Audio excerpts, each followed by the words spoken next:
Viewers அனைவருக்கும் அன்பான வணக்கம். Taste is easy here. இன்றைக்கி வீட்டில் இருக்க பொருளை வச்சு ரொம்ப சிம்பிளாக சூப்பரான பால்கோவா எப்படி செய்கிறதுன்னு பார்க்கலாம். இது ரொம்பவே சூப்பராக இருக்கும். வாங்க வீடியோக்குள்ளே போகலாம்.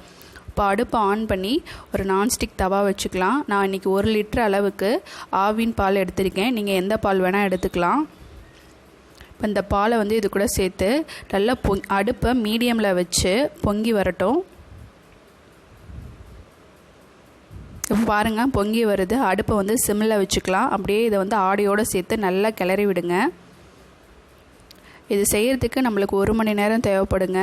நீங்கள் சிம்மில் வச்சு செய்யணும். இப்போ பாருங்கள், மறுபடியும் 5 நிமிஷத்துக்கு ஒரு தடவை இது மாதிரி ஆடையோடு சேர்த்து மறுபடியும் கிளறி விடுங்க. சைடில் இருக்கிறதையும் அப்படியே எடுத்து விட்டு கிளறி விடுங்க.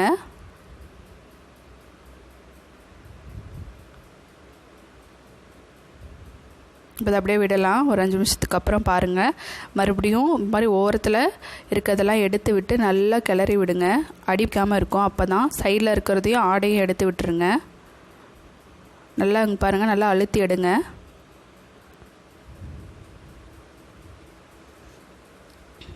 நல்லா அப்படி கிளறி விடுங்க.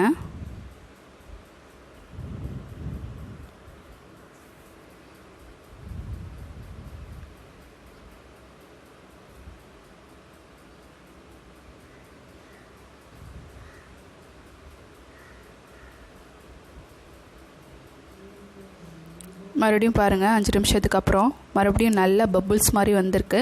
இப்போது நான் 1 லிட்டர் பால் எடுத்திருக்கேன். அதுக்கு 1/4 கிலோ அளவு, அதாவது 250 கிராம் சுகர் எடுத்திருக்கேன். நீங்களும் இந்த அளவே சேர்த்துக்கோங்க. சுகர் சேர்த்ததுக்கப்புறமா இலகி வரும். அதை நல்லா கிளறி விடுங்க.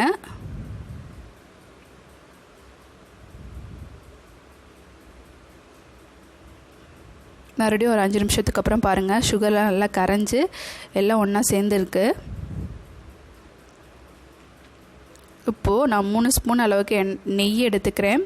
அதில் 2 ஸ்பூன் அளவுக்கு இப்போ சேர்த்துக்கலாம். நெய்யோடு சேர்த்து இதை அப்படியே கிளறி விடலாம். ஓரத்தில் இருக்கிறதையும் அப்படியே எடுத்து விட்டுருங்க. பாருங்கள், மறுபடியும் ஒரு 5 நிமிஷத்துக்கு அப்புறம் நம்மளோட பால்கோவா ரெடி ஆகிட்டுருக்கு.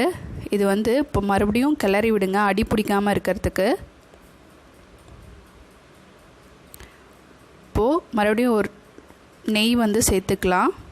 1 ஸ்பூன் அளவுக்கு சேர்த்து இது அப்படியே ஒரு கிளறி விட்டுறலாம். பாருங்கள், நல்லா இப்படி கிளறி விடுங்க. நான்ஸ்டிக் தவாவில் செஞ்சால் தான் உங்களுக்கு பாருங்கள் அடியில் பிடிக்காமல் வரும், இல்லைன்னா உங்களுக்கு அடி பிடிச்சிரும்.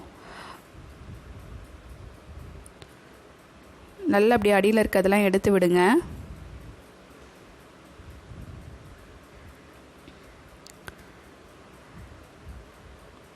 இப்போ பாருங்கள், மறுபடியும் 5 நிமிஷத்துக்கு அப்புறம் நல்லா எல்லாம் வெந்திருக்கு. பால்கோவா நம்மளுக்கு ரெடியாக இருக்குது. இப்போ பாருங்கள், இப்படி நீங்கள் தள்ளினீங்கன்னா அது ஒட்டாமல் அப்படியே வரணும். இதுதான் நம்மளுக்கு பால்கோவா கரெக்டான ஸ்டேஜு.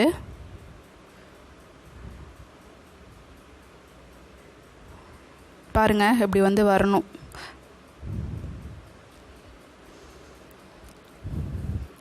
இப்போ பாதாம் பாருங்கள், நான் இப்படி கட் பண்ணி வச்சுருக்கேன். அதுவும் இது கூட சேர்த்துக்கலாம். இப்போ இதை நல்லா கிளறி விட்டுறலாம். உங்களுக்கு இந்த வீடியோ பிடிச்சிருந்தால் லைக் பண்ணுங்கள், ஷேர் பண்ணுங்கள், கமெண்ட் பண்ணுங்கள். நன்றி. சுவை இங்கு சுலபமானது.